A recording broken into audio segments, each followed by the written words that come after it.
To start things off, early stages, Taj Burrow, he was a guy that's always dangerous to lose in the second round, especially to wild cards in his career. But a layback jam like that, you can't argue with that progression, and easily took the win here. Couldn't really find a backup, what kind of made it interesting towards the tail end, but looked lightning sharp.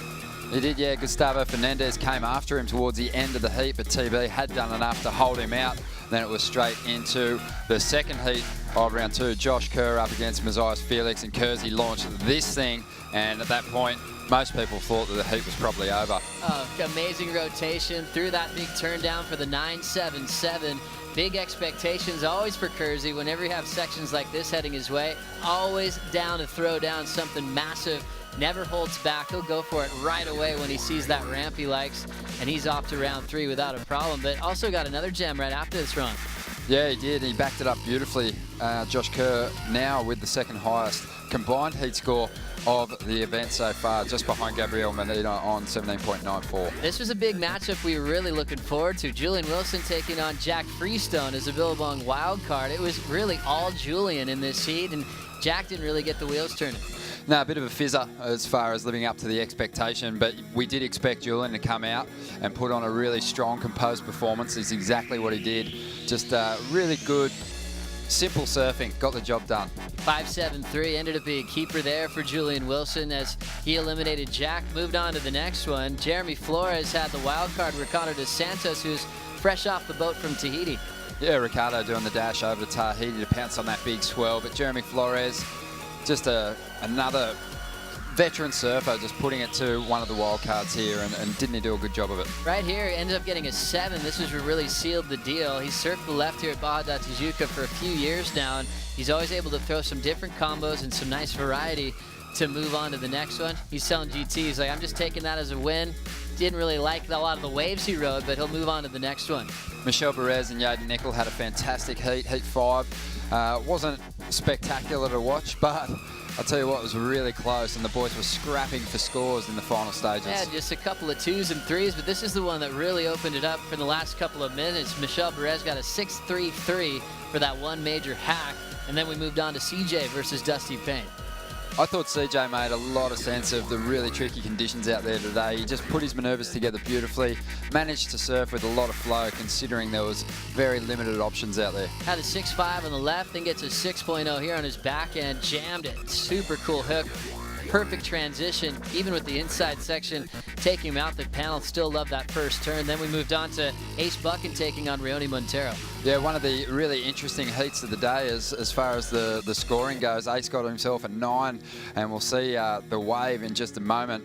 One of the best barreling sections of the day. He didn't get particularly deep though, so definitely a lot of talk about this ride in the competitors area as this heat unfolded. Here it is, big square opening at the end. He's able to come out for the finish. Clean timing for Ace as we got the 9.0 for that score. We'll get this angle out, and you can see what Ron's talking about. He's trying to stall right there, not super deep, but a big meaty section, and able to close that one out in a big way. So Ace eliminating one of the favorite Brazilians, Rioni Montero, as we moved on into heat number 8. Kai Otten taking on Adam Melling here. Another nail biter that went right down to the wire. In fact, both surfers were in the competitors area waiting for scores to drop in the final stages. Kai Otten, though, he got the early lead from Adam Melling and was able to just hold him off. 0.04 is what the tally ended up being for Kai, getting the nod over Melling. Clean surfing here on his backhand, and this 5.57 was just enough to what he needed to take this win. Moving on to round 3. The wave behind it, though, was Melling.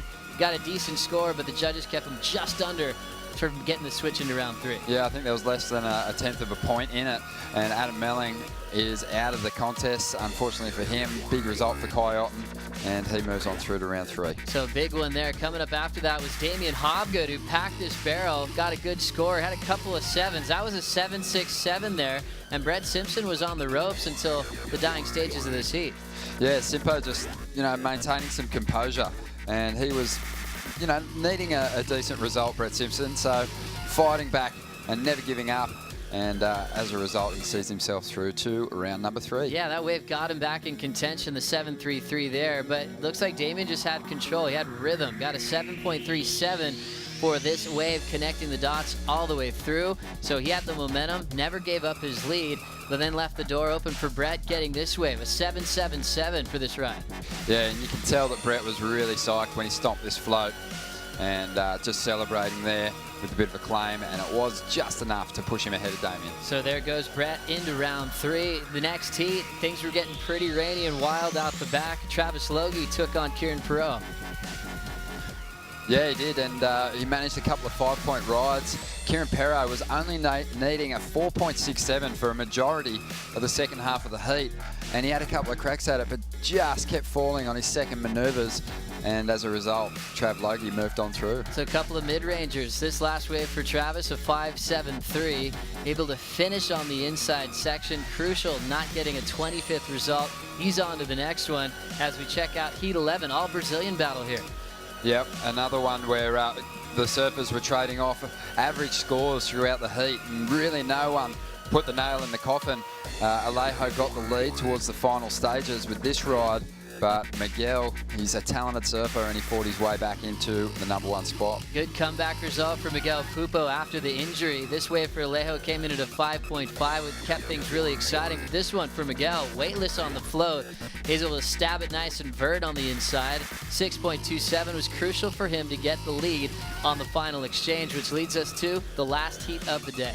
Something has happened with the conditions out there. It might have been the tide. Matt Wilkinson, he went to the outer bank, and he left Philippe Toledo on the inside, and it was a pretty dangerous move, because we know that Philippe can turn one section into a huge score, and it's exactly what he did here. 8.77 for Felipe Toledo from Ubatuba, and pretty excited with that performance. He surfed these waves all the time, and he's going to be dangerous in round 3. That does it for the daily highlights in round 2.